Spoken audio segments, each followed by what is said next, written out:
Hello, and welcome to What is Innovation, the podcast that explores the reality of a word that is in danger of losing its meaning altogether. This podcast is produced by Outlast Consulting, LLC, a boutique consultancy that helps companies use innovation principles to solve their toughest business problems. I'm your host, Jared Simmons, and I'm so excited to have Ralf Specht. Ralf Specht is the author of Building Corporate Soul. He developed the Soul System, a framework that powers culture and success for any business. After 2 decades with McCann Erickson in various executive roles, he was a founding partner of Spark 44, an innovative, industry-first joint venture with Jaguar Land Rover. Under his leadership as CEO, Spark 44 grew to a 1,200-person business in 18 countries. His second book, Beyond the Startup, shares the operational innovations that drove Spark 44's growth before it joined forces with Accenture. His driving vision is to make soulless companies a thing of the past. Ralf, thank you so much for joining us. I'm so excited about this conversation. You've had such an amazing career, and I can't wait to talk to you about innovation and how it has shaped your journey. Well, Jared, thank you very much for having me on the show. I think innovation is a wonderful topic, actually, because when you're in business, and obviously I've been in business for quite a while, being at the end of my 50s, there's been innovation in lots of areas, and it's been there all the way through. So I'm really excited to be on the show and have a conversation about it. Thank you very much. Let's dive right in. What, in your mind, is innovation? Well, I think innovation is about introducing something new, right? Something that hasn't been done or hasn't been there before. And probably an example that you've heard too often for that is the Apple iPhone, because obviously that was a completely new category that was opened up. It's been innovation that's shaped and impacted millions of lives across cultures, and technology for the better, I think, for everyone who's been capable of using. Right. I love that definition because it's so elegant. Just the introduction of something new. A lot of times people bring a lot of, I'll call it baggage, to a definition of innovation. You know, it has to be technology driven. It has to be new to the entire world. It has to be this, it has to be that. But introducing something new, I think, is really the core of what innovation is.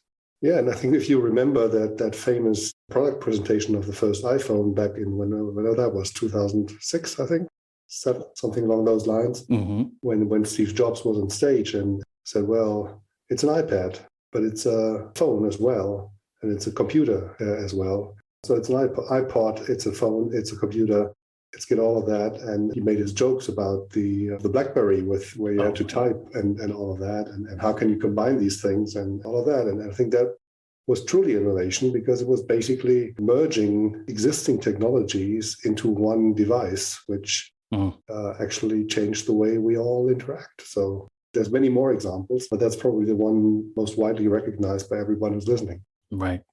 It's a great example to kind of anchor the conversation around. So we've talked about what innovation is. What, in your mind, isn't innovation? Well, my career has been in advertising, marketing for many, many years. And when I say the introduction of something new like the Apple iPhone is true innovation, then obviously a different company launches something similar, like Samsung with the Galaxy smartphones shortly after. That's actually not real innovation, at least not at the first moment. I think as the category shaped up over the years, there's been many innovations that Samsung and the Galaxy portfolio has brought to the world. But initially, I think the innovation actually truly belongs to Apple and the iPhone. But just a new feature, I think, is just not, unless it's a killer feature. Right. I think it's got to be more profound than that. So something new must be really something new. Right. So Apple sort of invented a category. Correct. And participating in that category, after that, you may invent some new things to compete differently or to add features to it. But the innovation, you're saying, is the innovation was sort of the creation of this category that didn't exist the day before. Correct. That makes a lot of sense. It allows you to separate innovation from invention. Because I think if you look in the last 10 years, Samsung has probably been more inventive than Apple in terms of what they've done with cameras and some of the other hardware. But the innovation at the heart of it belongs to Apple in terms of taking us from the push button phone to the slate form factor that we have today with computers inside. Absolutely. Yeah. That's well put. How does that translate into sort of how you think about marketing and advertising? It's a great product-based example. Is there a similar example from the world of advertising that you can think of in terms of someone who changed the game and really kind of created something new in that space? Well, I think in advertising, there's the old saying that we've all seen it before. It just comes in different shapes and forms and colors. Right. And I think that's true. I mean, there's only a few fundamental approaches that have been there. And whenever any creative folks got to something unique that actually worked well with the brand they were advertising and in the media they were using to advertise, I think then there has been some breakthrough work. And we see that every year in Cannes, and we see that at the Effies and so on and so forth. But in terms of true breakthroughs, I mean, I would argue the advertising industry is pretty traditional. Yeah. There have been a few, and those have been obviously in the world of media. I mean, the internet changed things like by a factor of I don't know what. Yeah. I mean, I still remember those days. I was working on a car account here in Europe, and we were the ones who were actually developing the first configurator for a car brand. This was like, I think, 97 or so. Wow. I mean, in today's world, can you imagine? The only thing that was kind of your product information and whether it was the color you liked and the engine and so on and so forth and the gadgets, you had to work your way through a big catalog and figure out which model allowed which options and so on and so forth. I mean, the internet in terms of marketing and democratizing access to consumers obviously has been a huge game changer, and lots of innovative elements of how to communicate and in which to communicate with people have emerged from them. It's probably the biggest change since printing was developed. Wow. Yeah, that really puts it in context. I hadn't thought about it that way. It's probably its biggest shift is printing. Yeah, I mean, look at it. I think my kids, who are in their late 20s and early 30s, are probably the last generation who ever can remember that there were times when you had a map when you were driving from one place A to place B, and you were always concerned that you missed street X because you just didn't see the sign early enough. And now Google tells you kind of where the traffic jam happens and what's the best way around it. And you can tell your people that you're visiting that you're going to be 15 minutes late because there's a traffic jam on the motorway and so on and so forth. I mean, think about it. All of this is just like 20 years ago. That's unbelievable when you put it in that context. As we think about the advertising industry and the impact of the internet on it, I'm a product guy. I grew up career-wise at Procter & Gamble in R&D making products.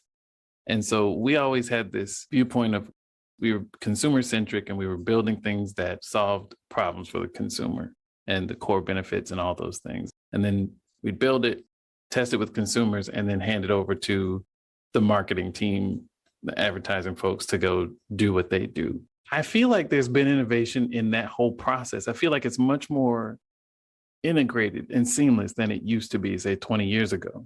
Yeah, I think 20 years ago, it was probably 3 silos inside an organization, and you handed over stuff, and then you saw the end product pretty much at the same time as the consumer did. So you were watching TV, and all of a sudden, oops, that's what they've done out of it. Yeah, exactly. Whereas I think today that is much more integrated, because obviously with the opportunities that the internet is offering to target consumers more directly, we're not in the age of the singular consumer, but you can target obviously groups much closer and much more direct and make sure the benefits hit that consumer exactly when he or she is in the mood. Yeah. Considering it and not just when you got other things on your mind.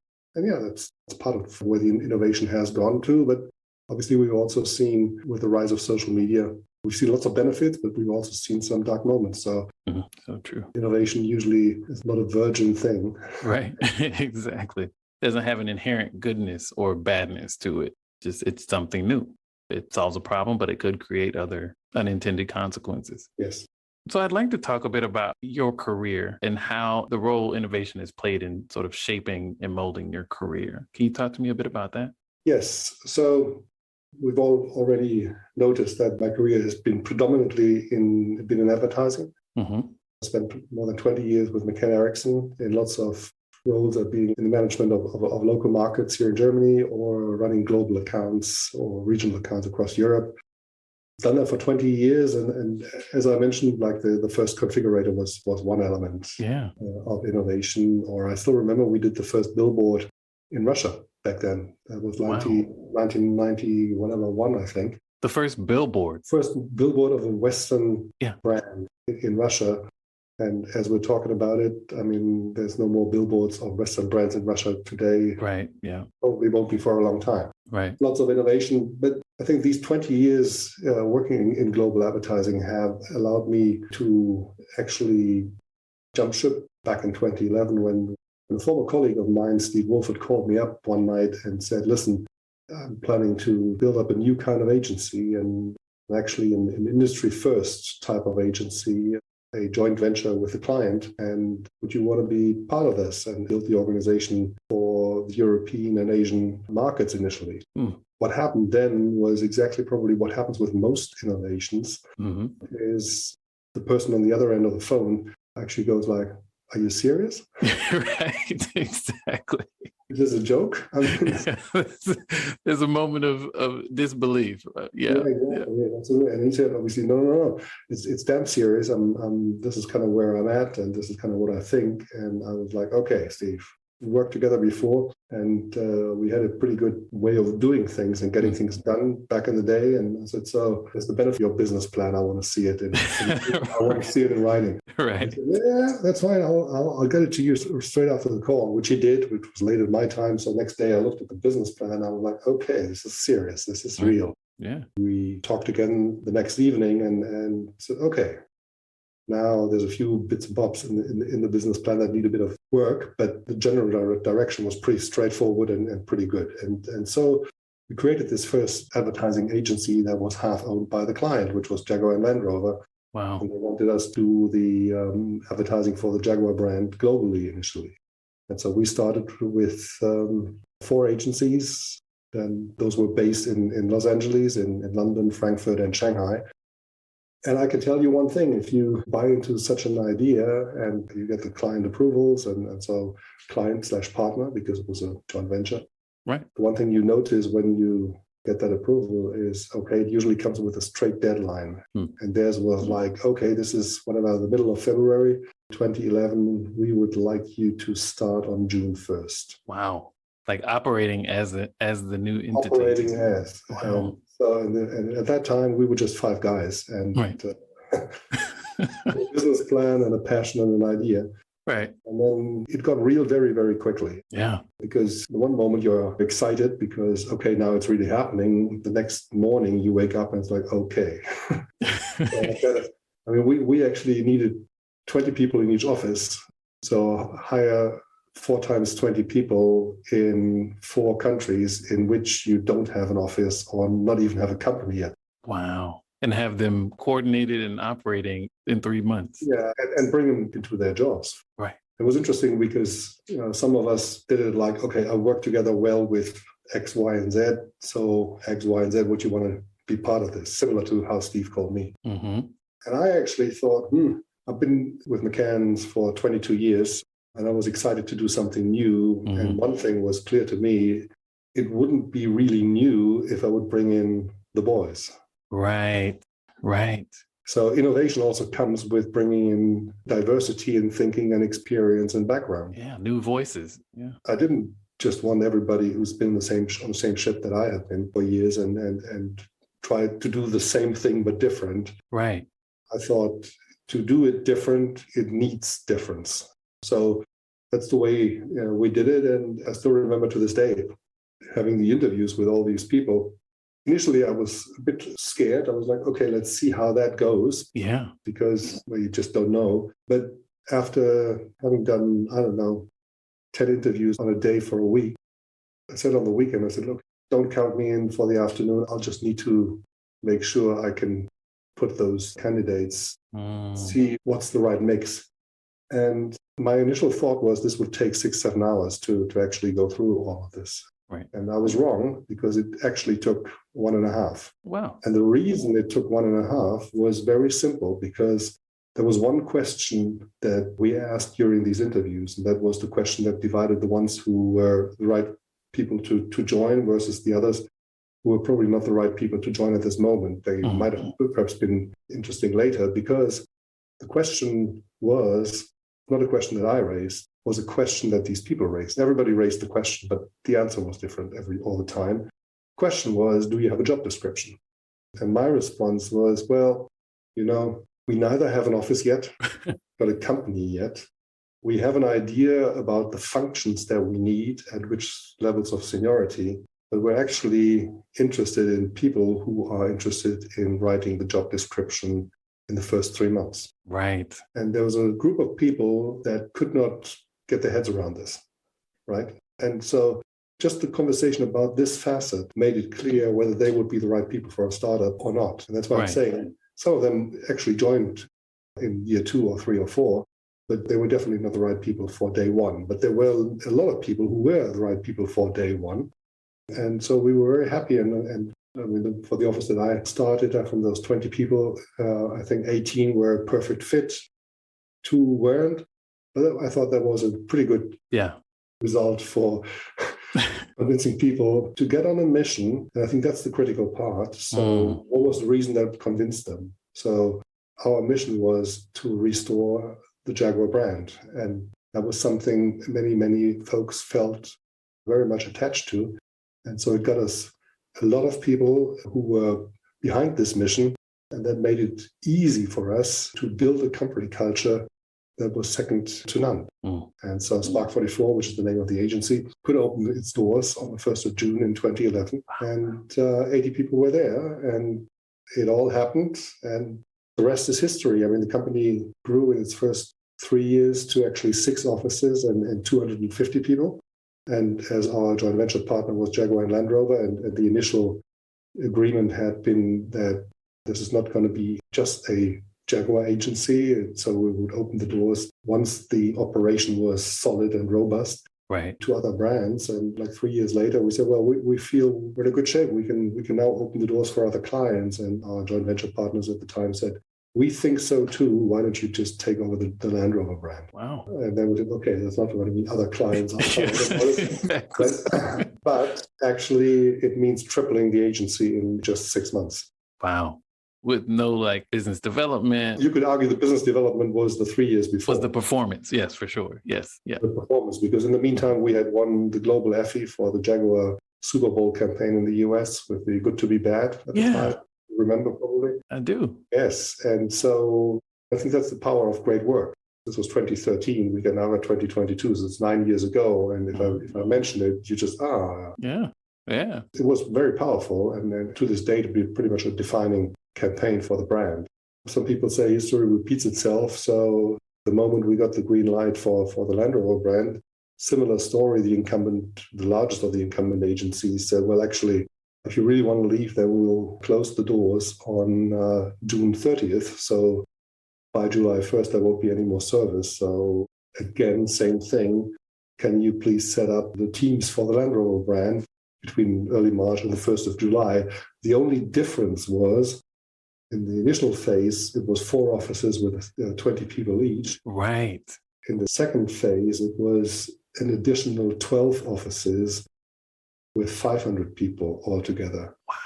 And with a straight deadline, because the operations had to be capable of running in 4 months later. So that was probably the most intense phase of how innovation shaped my career. Yeah, that definitely would be, I would imagine. But I mean, you are from your Procter & Gamble days. At the end of the day, it's all about the team that you have and is capable of doing. And I remember Steve and I had this conversation because he wasn't so sure whether this was a good thing. And I said, well, would we rather want somebody else to do the job or not? So that was the first question. We all said, no, we don't. So then the next question that was on the table was, how can we preserve the culture that made this agency great? That's obviously the biggest topic. So we were lucky because for the 12 agencies we had to set up, I think in 9 of those, we had point account people in various markets where we didn't have an office. So those had been dyed in the wool with the culture and the approach and the ambition and the passion. And so we felt they really qualified to step up and become the general manager in these agencies. And I see. And so that got us a head start, which was different, obviously, to like 3 years before, where it was just the 5 of us. Right. So you were able to sort of promote folks into leadership that already understood the culture, knew what was important, and could guide and shape it as it grew. Yeah. And fast forward a few years later, Steve resigned and his retirement. Yeah. So I became CEO. And when I left, I stepped down from the position at the end of 2019. Something happened that actually got me to write the first book, which is Building Corporate Soul. And what happened was, as you can imagine, I was the last of the founding team that was leaving. Mm-hmm. So people were quite concerned for a number of reasons. And so I received countless farewell messages, and they went much, much deeper than you would normally expect them. Right. So people were really concerned about kind of the next phase, but people also felt this was a moment to say thank you in a different way. Many of them said, part of the book, you've actually made us accomplish things that we never thought possible. And for me, actually, I always thought it was possible because I saw what capabilities those people had. Right. They weren't sure whether their capabilities were as good as I thought they were, so they're afraid. Right. But if you look at that, you very quickly get to a place where you think about what is required to drive innovation and what needs to happen. I mean, one of the guys in Dubai actually created the first configurator on Instagram. Oh. They talk innovation. So again, obviously, it's not like the fully fledged one that you have on your computer. Right, of course not. But it gets you to a certain place from which buying decisions are made much easier. And I think there's 5 things that you actually need, or 5 traits, if you like. You got to provide psychological safety. People need to feel they got your back. Mm-hmm. That's critical. And if you work in product development, same thing. I mean, you come up with crazy stuff, you're like, okay, let's see. Right. And you need that boss, that leader that actually pushes you even further to then get to a place where like, okay, I never thought we would do this, but here we are. Here we are, yeah. So psychological safety is critical. You need to create an environment that is highly collaborative, very, very important. As like diversity in the early days of the industry-first agency approach was a critical means, it stayed exactly that way. We wanted to operate differently on a global scale. You got to be sure about your hierarchy or non-hierarchy. Right. We did an experiment at the beginning, and that failed, actually, because we said, well, we don't want job titles. And we had a difficult time in convincing everybody, because it's easy, and I have to confess, I mean, it's easy if you are the founder or the management team to say you don't need a job title. But if you're like 27 and in your first or second job and you want to show progress to the world and not just say you're working in sales or in customer service. Right. You need some kind of thing there. So we had tons of discussions on what's the right amount of job titles to there. I can imagine. And then you need the willingness to experiment. I mean, you know that from product development, you just got to try. Yeah. And as you have that willingness to experiment, it only works if you have a tolerance for failure, because not everything will work. But you can be sure, and the good to be bad example is a great case, is like if you got that tolerance for failure, every now and then something great happens. And this was the moment at that point. And there were many more. So if you celebrate those moments, not just a great campaign, but all those little moments that happen along the way, where innovation in how you do business or how you manage projects or how you leverage different things to create something new, then I think you're on a journey to actually bring people to this promise of the fun fact in any organization, because you can create something new. It's something that everybody values, not just the leaders. I think when you talk to young people inside any organization, it's very often the innovation project that's the fun part. Right. Because everybody knows certain things won't work. So you can just try, but whatever project 6 will work, and it'll be phenomenal. That's well said. I think you're exactly right in terms of the failure tolerance and the experimentation mindset. I love all 5. Those last 2 really speak to me because of my background and things I've seen as an engineer that moved into consulting. I expected the world to be different, but it's not that different. The broader business world, you still need to have that space, just as you said, for experimentation and the tolerance for failure, because no one knows we're all guessing. Yeah. We're all saying, I think this will work. And anybody who tells you differently is deluding themselves. Those last two really resonate with me personally. And the framework of all five, I think, is a great backdrop for culture. How would you set a mindset for folks to really feel comfortable innovating and see it as valued? As the book's title or the leadership book is called Building Corporate Soul. When I get asked, I usually say, well, every company has a culture, only few got soul. So the real question then becomes, how do you get there? Right. As I said, you can't not have a company without culture. Yeah. So the question is, what do you do with it? And from own experience and from the book, I can only say culture is something that needs to be reflected on by leadership, and ideally very early on. So there's a framework in the book, which is called the soul system. And it's got 3 levels. Level 1 is the shared purpose. Shared purpose because it needs to be shared by the leadership team and with all stakeholders. Then there's the shared understanding. The shared understanding, to me, encapsulates the usual suspects of vision, mission, values. And I've added a 4th one, which I believe is fundamental critical, which is spirit. To me, spirit is the intended culture. So what is management consider? What's the culture we want to see? Because at the end of the day, management can decide lots of things, but it can only create an environment for the culture to emerge. If you want to know about the culture in any business, never ask the CEO, ask the receptionist, or ask the driver, or ask the janitor, or ask whoever. So the 3rd level then are the shared behaviors, because they actually make the culture. And if you have the purpose and the understanding and the behaviors connected, well connected, there's an integrity between those 3, you actually are getting close to being a company with soul.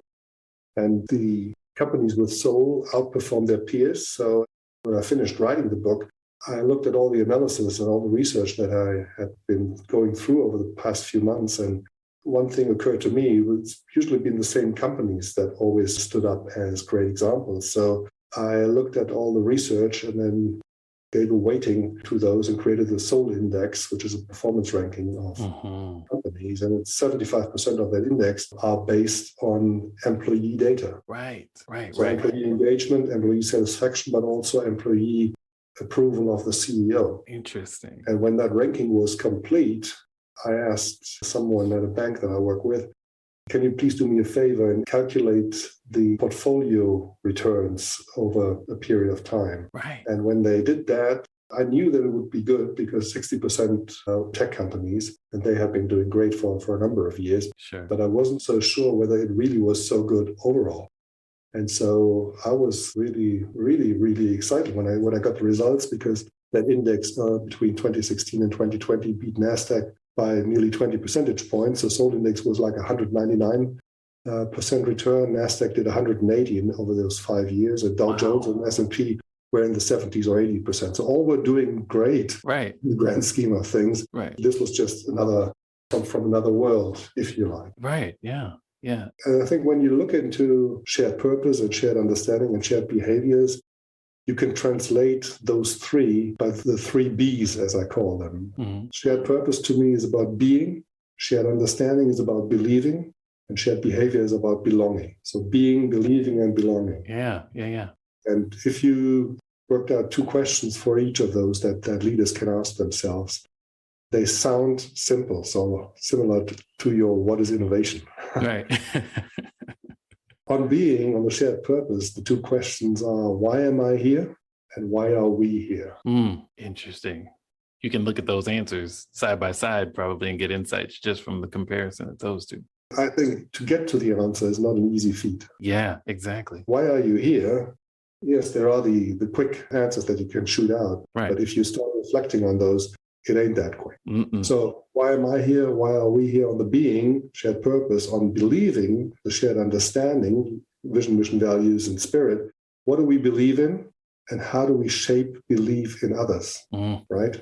So how can we as leaders make sure that everybody else inside the organization, or our suppliers and our customers, or the communities and the investors and what have you, how do we make sure that they believe in what we think the dream of the company is? And then you get into the shared behaviors, and it's all about belonging, right? And you've probably seen that McKinsey study from last October, which was about the Great Resignation. Why are people leaving? The number one reason why people are leaving is because they don't feel any sense of belonging in their organization, in their company. And so the topic of belonging is so critical. Yes. It's actually the one topic that separates the boys from the men, if you like, because the companies with culture and the companies with soul, because you can get the strategy right and you can get the vision right, and your intended culture, the spirit is there, and it reads nicely, it's all great. At the end of the day, if it doesn't happen inside the organization, it's all just fig leaf PowerPoint, right? And it doesn't get you anywhere. So shared behaviors, belonging, what does it feel like to belong here? And how do we create belonging for others? These are the two questions for leaders to reflect on. And once you get through those, and I haven't seen anyone who, after hearing those questions, like 2 minutes later had an answer. You don't. No. Because it's heavy stuff. But it's worth thinking this through, because you look into research. There's O.C. Tanner in the US who've got their global culture report, global culture index. It basically says that companies with a thriving culture, which to me is synonymous with a company with soul, have 13 times more engaged employees, have a double likelihood of increased revenues. Employees in these companies are 3 times less affected by burnout situations, and the companies themselves are 3 times less affected by potential layoffs. Oh, interesting. Happy days. Yeah, that's a win-win for everyone, right? Yeah, and so this whole conversation that often happens is like, oh, we haven't got enough time to care about our culture, is just bullshit. Yeah. It is, because it's actually the other way around. If you spend the time on the culture, you will see higher performance, you will see higher commitment, you will see happier employees who usually create happier customers, and they're more healthy. So you don't have to worry about them being sick and all these things.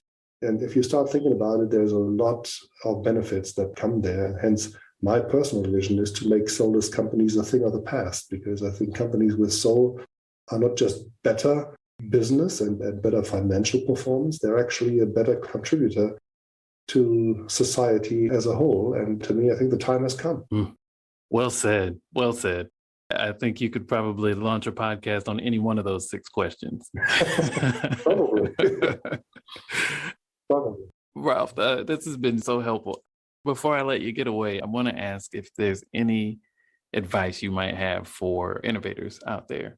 Yeah, I think, as we said, it's the introduction of something new. And you've been working in product development at Procter & Gamble, which is a company that is pretty good at product development. Yeah. And I think you probably have noticed, as you were going through focus groups and testing and what have you, that sometimes people at a concept level were not able to get what you had on your mind, because it's very difficult for people to understand what they don't understand or what they haven't seen before. Right. So I think if you're looking at innovation and say, so how and where can I innovate? I think the best starting point is to look at the pain points of your industry. Our joint venture advertising agency joint venture was looking at the pain point of transparency. Clients were always concerned about transparency. As a joint venture, you've got an open book policy because your joint venture partner sees everything. Right, exactly. And all of us came from agencies where there was not really an intent for clients to see everything. I can understand that. We turned that around.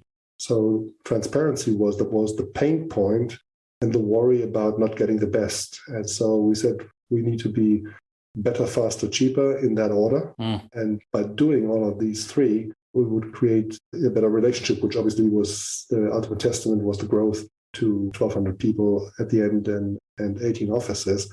So the pain point of the industry, if you're really honest with it, is a simple analogy to the question of why am I here, is what keeps people up at night in customers, any stakeholder that's relevant. If you have an understanding of what it is, like, I mean, your need states at Procter & Gamble, what problem do we want to solve here? Right. Clear about that, then you got a chance to innovate.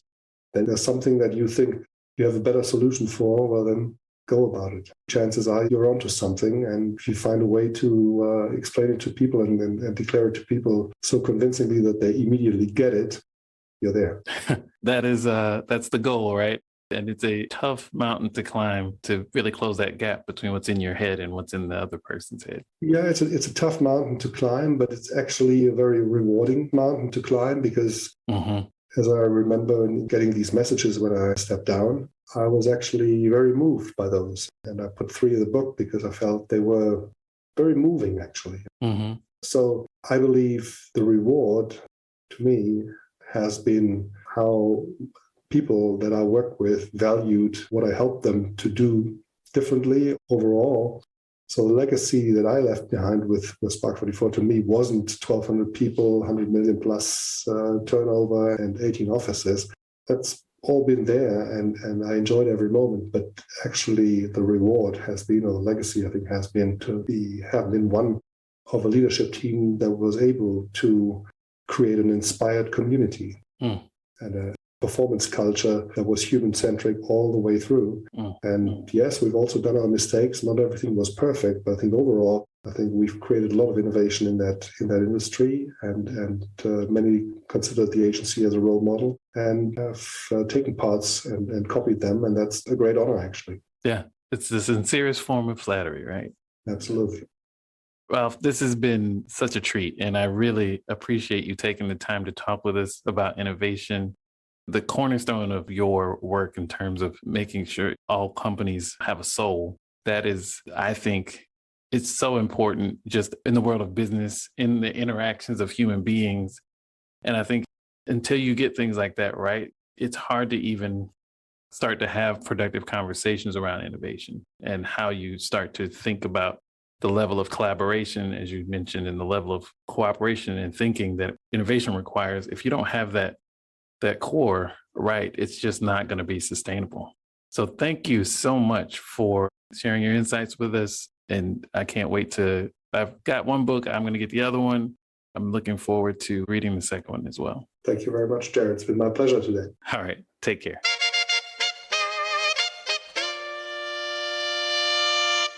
We'd love to hear your thoughts about this week's show. You can drop us a line on Twitter at Outlast LLC, OUTLAST LLC, or follow us on LinkedIn where we're Outlast Consulting. Until next time, keep innovating, whatever that means.